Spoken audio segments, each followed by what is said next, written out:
Assalamualaikum warahmatullahi wabarakatuh. Halo teman-teman semua. Gimana nih kabarnya? Semoga senantiasa dalam keadaan sehat walafiat ya. Di sini saya akan membahas mengenai pengangguran. Namun sebelum itu, izinkan saya memperkenalkan diri terlebih dahulu. Perkenalkan, nama saya Intan Amelia Damayanti dengan NIM 1917201245 dari kelas 5 Ekonomi Syariah D. Video ini dibuat guna untuk memenuhi ujian tengah semester mata kuliah Ekonomi Sumber Daya Manusia dengan dosen pengampu Bapak Muhammad Asidki ME.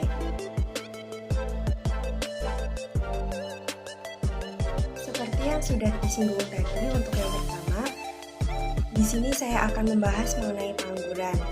Dan untuk yang pertama, itu tentang definisi. Dalam slide ini, itu ada dua definisi. Yang pertama definisi pengangguran dan yang kedua definisi penganggur. Untuk definisi pengangguran adalah situasi ketika seseorang tidak bekerja, sedang berusaha mendapatkan pekerjaan, serta memiliki pekerjaan namun tidak produktif. Sedangkan definisi penganggur adalah orang yang tergolong dalam angkatan kerja, tapi tidak mempunyai pekerjaan atau sedang mencari pekerjaan. Untuk yang kedua, yaitu tentang jenis-jenis pengangguran. Di dalam jenis-jenis pengangguran ini ada dua. Yang pertama berdasarkan faktor penyebabnya. Yang kedua berdasarkan lama waktu bekerja.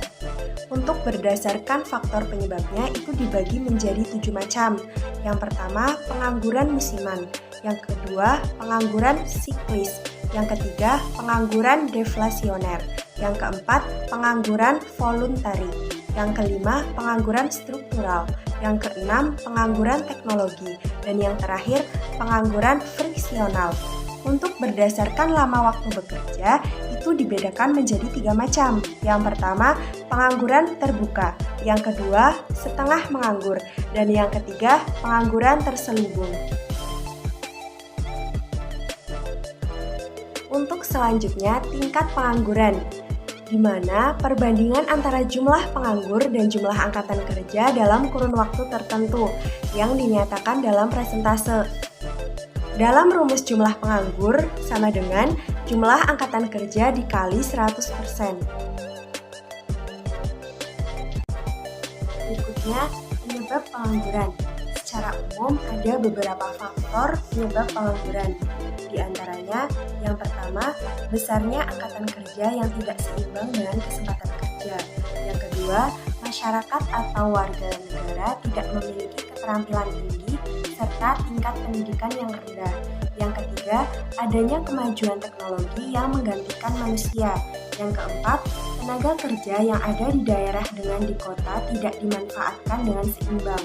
Yang kelima, pemerintah memberhentikan kebijakan mengirimkan tenaga kerja atau TKI ke luar negeri. Yang keenam, harapan terlalu tinggi untuk tenaga kerja. Yang ketujuh, PHK atau pemutusan hubungan kerja. Yang kedelapan, persaingan pasar global. Yang kesembilan, masalah geografis atau jauh dari perkotaan. Dan yang terakhir, kemiskinan. Untuk berikutnya, dampak pengangguran. Di sini ada 10 dampak pengangguran. Yang pertama, berpotensi membuat keuangan negara membengkak. Yang kedua, meningkatkan angka kriminalitas. Yang ketiga, dapat memunculkan konflik warga negara dengan pemerintah. Yang keempat, dapat menyebabkan kesenjangan kesempatan bekerja. Yang kelima, dapat menyebabkan seseorang kehilangan keahlian atau keterampilan. Yang keenam, menurunkan daya saing. Yang ketujuh, meningkatkan angka kemiskinan. Yang kedelapan, dapat menyebabkan kesenjangan sosial.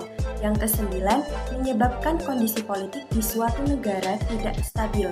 Dan yang terakhir, meningkatnya konflik dalam rumah tangga. Selanjutnya, masalah pengangguran. Seperti tadi yang sudah dibahas mengenai penyebab dan dampak, sekarang mengenai masalah pengangguran. Masalah pengangguran di sini ada 5. Yang pertama, masalah sosial. Yang kedua, kualitas SDM yang menurun. Yang ketiga, kesehatan. Yang keempat, meningkatnya hutang pemerintah. Dan yang terakhir, stabilitas politik. Untuk yang terakhir, cara mengatasi pengangguran. Seperti yang sudah dijelaskan sebelumnya mengenai masalah pengangguran, di sini cara mengatasi pengangguran. Upaya pemerintah dalam mengatasi masalah pengangguran apa saja? Yang pertama, mengeluarkan kebijakan moneter. Yang kedua, mengeluarkan kebijakan fiskal. Yang ketiga, memberikan pendidikan dan pelatihan. Yang keempat, pemberian subsidi ketenagakerjaan. Yang kelima, perpanjangan tunjangan ketenagakerjaan. Yang keenam, melakukan diversifikasi ekonomi. Dan yang ketujuh, menyediakan banyak informasi lowongan pekerjaan. Sekian pembahasan mengenai pengangguran dari saya. Apabila banyak terdapat tutur kata dan ucapan yang salah, saya memohon maaf yang sebesar-besarnya. Semoga ilmunya bermanfaat. Akhir kata, wabillahi taufiq wal hidayah. Wassalamualaikum warahmatullahi wabarakatuh.